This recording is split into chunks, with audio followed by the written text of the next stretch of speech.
Okay, so pag-usapan po natin yung part 2 ng parang season 2 na po to nung Revelation si Kong Zaldi. Kasi initially, he released 3 videos po. Tapos, naglabas siya ng pang-apat pero pinangalanan niya yung part 1. So, ito yung part 2 nung second batch. Pero in the overall number of videos po na nirelease niya, ito yung pang-5 na talaga. Okay, so this was released yesterday, November 25, 2025 at 10:13 a.m. by Congressman Zaldico. And yung caption po niya dito, panoorin, narito po ang ikalawang bahagi ng aking pagpaliwanag sa totoong nangyari at kung bakit ako naniniwala na ang utos tungkol sa 100 billion insertions ay galing mismo kay Pangulong Bongbong Marcos. Malalaman nyo din na hindi lang si PBBM ang may mga utos ng insertions habang nasa BICAM pa ang national budget. Okay, so ito po yung video na yon kung saan pinangalanan din po ni congressman ko si Congressman Sandro Marcos na may insertions. So hindi ko pa po ito napanood but based on all the news articles I've read yesterday, meron daw I believe 50 billion insertions, alleged 50 billion insertions din si Congressman Sandro Marcos. And then, meron pong actually video ni-release lang ngayon lang din 22 minutes ago si Congressman Zaldico, November 26. However, yung isa muna, yung kahapon po muna yung papag-usapan natin kasi medyo na-behind na po ako sa videos because, meron din po tayong mga kasong hinahawakan kasi. Okay, so anyway, this is still the Facebook page po of Congressman Zaldico, rep.zaldico with a blue checkmark from Meta, yung verified account badge po, 652,000 followers. And then yung Facebook page is still facebook.com/repzaldico. Tapos may mga nakikita rin po ako na nagsasabing hindi daw nila na ma-search yung Facebook account na to ni Kong Zaldico. And that is most likely because you are probably overseas. So baka naka-restricted po itong account niya sa Philippines only. Posible lang po, that's a possibility kasi hindi ko rin po ma-verify or ma-check kung restricted nga ba talaga. Pero nakikita ko lang po sa comments na hindi daw nila na-access na tong page. Pero anyway, ito po yung papanoorin natin for today, which is this one po. The video dated November 25, 2025. Okay? So, as we can see here po, this is a 6-minute and 52-second video. Anyway, panoorin po natin. Huwag mo akong pigilan sa mga insertions ko. Huwag ka nang makialam sa budget. Na ginagawa ko lang ang mga utos niya tungkol sa mga insertions na sinasabi niyang hindi na raw niya makilala. Nagsabi na ipinapa-insert ng mga projects ang Pangulo na worth 50 billion pesos. Naging malinaw sa akin na siya mismo ang nag-utos kila Secretary Mina Pangandaman at Yusek Adrian Bersamin ang gusto niya ng 50 billion pesos na insertion. Ngunit ang sagot ng Pangulo, humingi ka ng bago or dagdag na insertions. Bakit hindi niya agad tinanggal noon pa? Kasi mismo siya ang nagbibigay ng utos. Ako mismo ang nakasaksi at nakausap ng mga taong direktang sangkot.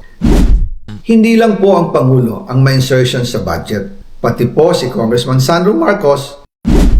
Part 2 pero overall pang-5 video na po. Pero kahit na i-deliver na ang 1 billion pesos para kay Pangulong Marcos at kahit na naisama na rin sa 2025 budget ang 100 billion pesos insertion sa pamamagitan ng BICAM Committee, ayon mismo sa utos ng Pangulo, nagagalit pa rin daw si BBM. Kaya noong February 2025, sumulat po ako ng isang confidential letter kay Pangulong Marcos. Doon ko ipinaliwanag na ginagawa ko lang ang mga utos niya tungkol sa mga insertions na sinasabi niyang hindi na raw niya makilala. Ilalabas ko po ang sulat ko sa Pangulo kasama ng video ito.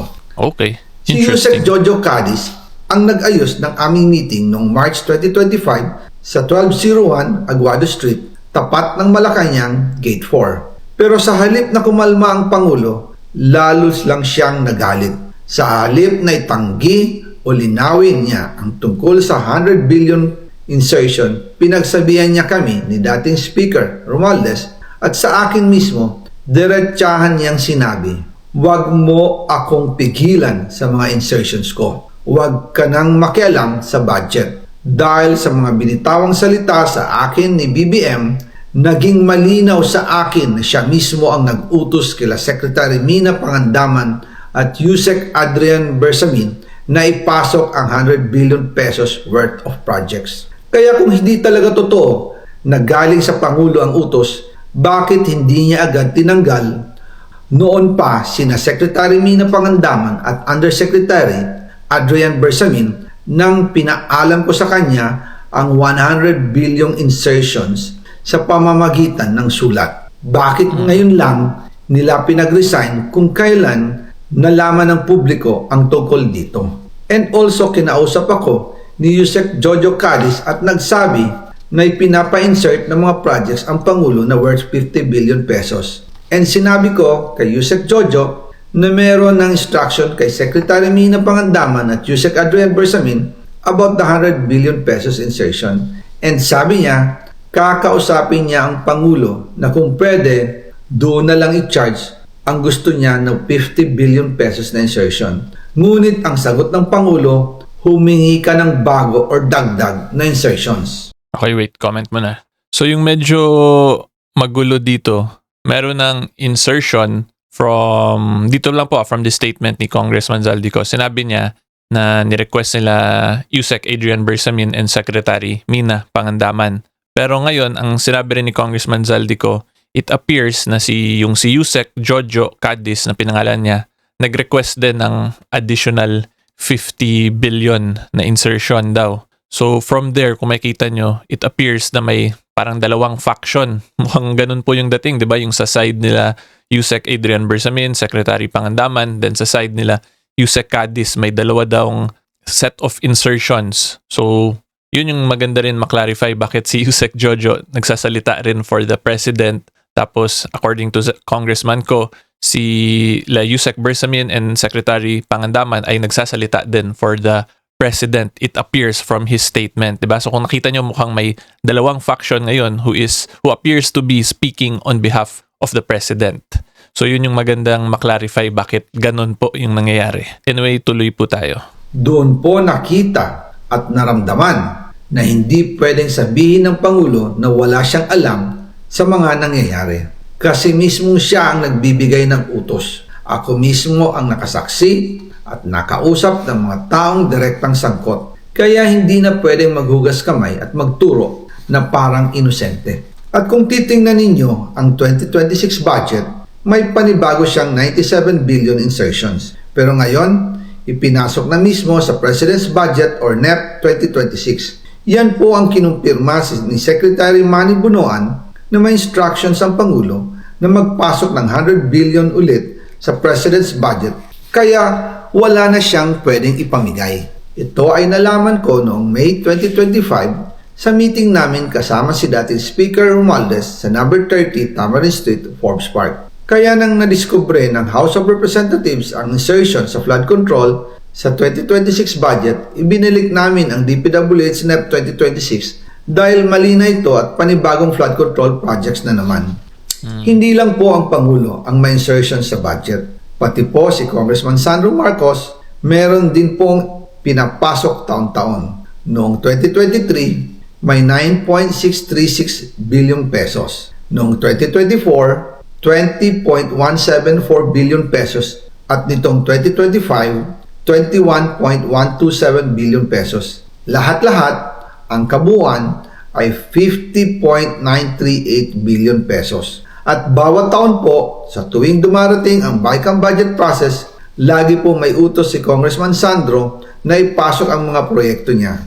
Nalaman ko na lang sa mga contractor na galit siya sa akin nung pinag-uusapan na ang 2025 GAA budget. Ang sabi daw niya, ipatatagal ako at magpa-file ng maraming kaso laban sa akin kasi kulang ng 8 billion pesos yung insertion na gusto niyang ipasok. Ang dahilan daw, may mga contractor na nakapag-advance na sa kanya at dahil hindi na ipasok ang buong halaga, kailangan daw niyang magsauli sa mga yon.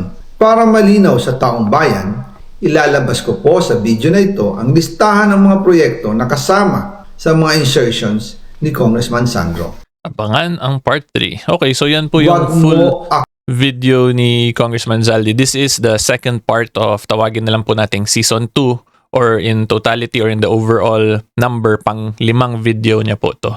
Okay, and then sinabi niya ilalabas daw niya yung confidential letter kay PBBM. Pero from the video, wala naman siyang nilabas doon. And then check lang po natin tong mga photos niya kahapon na nirelease. Kasi yun po yung pinaka-curious ako, yung confidential letter. Kung ano yung laman nun at kung na-receive ba talaga yun ng Malacanang. So check lang po natin to.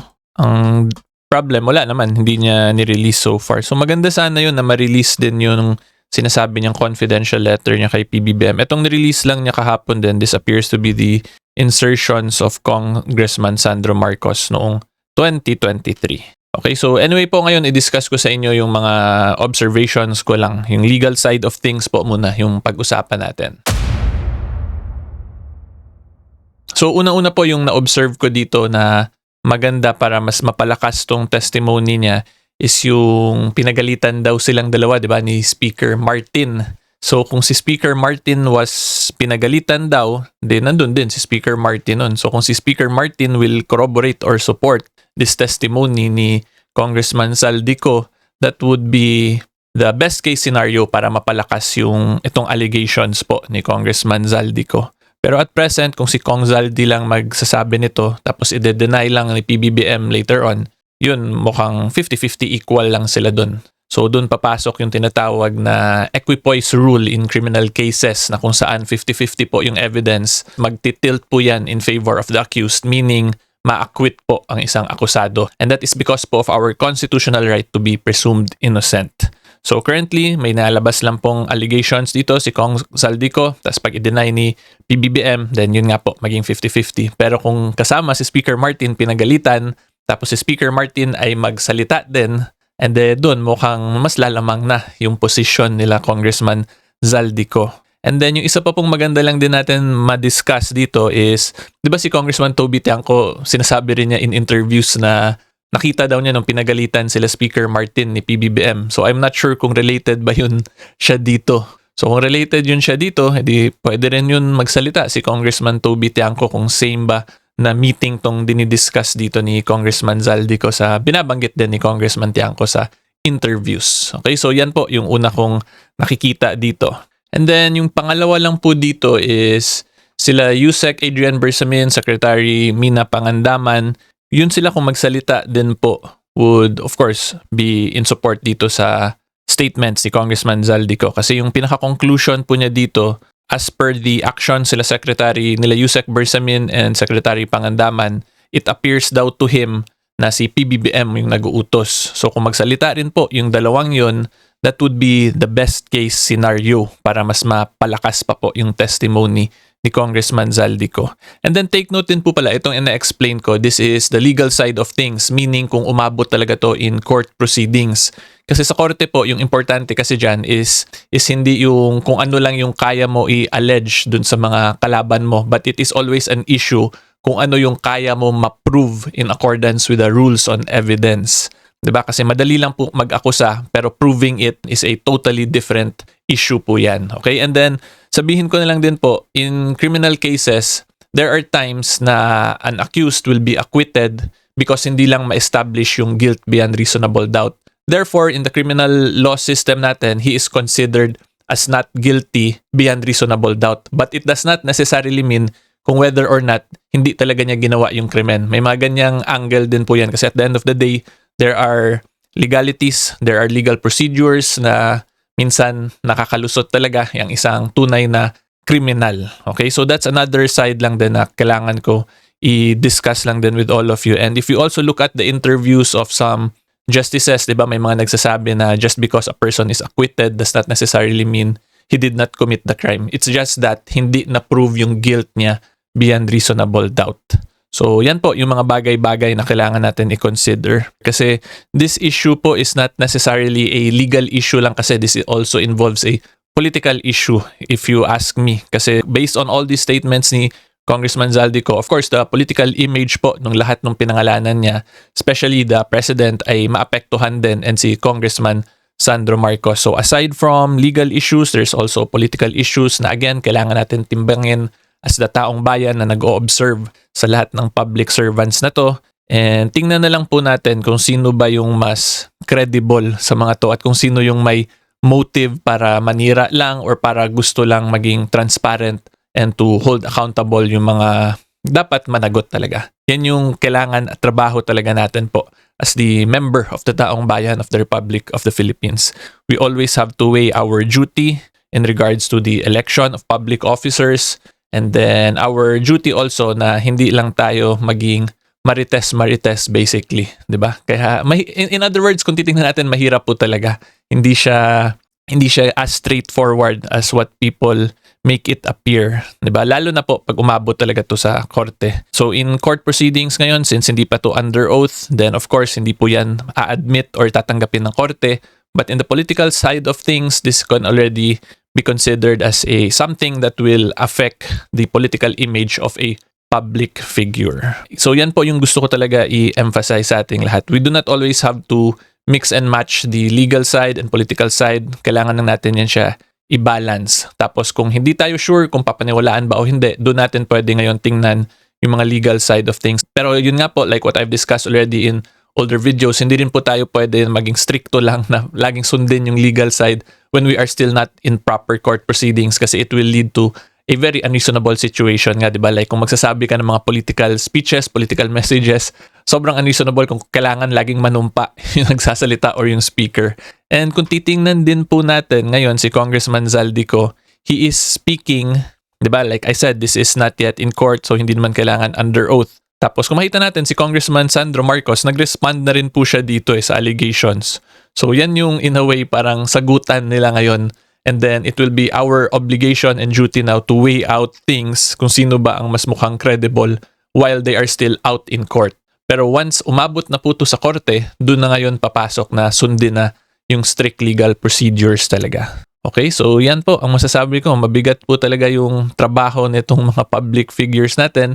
And of course, mabigat din po yung trabaho, obligation, and duty natin as the ordinary members of the Republic of the Philippines, na taong bayan po, to weigh things out kung sino ang dapat mas deserving ng trust and vote natin come 2028 elections. Okay, so hopefully klaro po yan.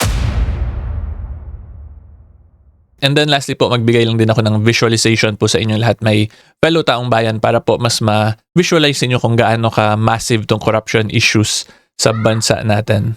So currently, di ba yung allegations po, 56 billion daw yung pinadala ni Congressman Zaldico in a span of 3 years, and then may insertion last year lang ng 100 billion kung saan dun 25 billion yung magiging kickback. So in simpler terms po, nasa halos 80 billion or maybe even close to 100 billion na yung allegedly napupunta lang sa kickbacks as per dito sa statement ni Congressman Zaldico. Diba? And kung titingnan lang natin yung mga figures na yan sa screen natin dito sa computer, itong 100 billion, parang ano lang, maliit kasi madali lang siya i-type, diba? Pag nasa computer. Pero if you look at it, if you actually visualize it, sobrang laki po talaga niyan ng 100 billion. Even 1 billion lang, diba? Kung ilipat mo yan siya, kung makita mo po yan physically, it is 1 metric ton daw po yung 1 billion pesos. So 1 metric ton, that's 1 room full of cash. Basically, hindi po yan siya ganun kadali malipat yung pera. And then yung isa pa po na gusto ko lang din ipa-visualize sa inyo is 1 billion pesos po, ang equivalent niyan is 1,000 million pesos, 'di ba? 1,000,000, 1 million is 1 billion. Ganun po kadami yun. And yung 1 billion pesos po, 1 billion lang po 'di ba yung allegation na sa halos 80 billion na yung kickbacks. Yung anyway, going back, yung 1 billion lang po, pag ilagay nyo yan sa time deposit account, yung 1 billion, and then sabihin natin after taxes lahat, yung tutubo pera mo, nasa 3, sabihin natin 3 to 4%. Okay, so anyway, sabihin natin 4%, yung tutubo yung pera mo via time deposit. Yung 4% po of 1 billion in a year is equivalent already to 40 million pesos in a year. Diba? 40 million pesos po, i-divide mo into 12 months, that is more or less you have 3.3 something million a month to spend. In other words, yung 1 billion, ganun po kalaki yung tinutubo nun, halos nasa 40 million a year na, naka-time deposit lang. Diba? How much more kung 80 billion ilagay mo dun ngayon via time deposit? So, yung 40 million, i-times 80 mo yun siya. Yun yung kikitain.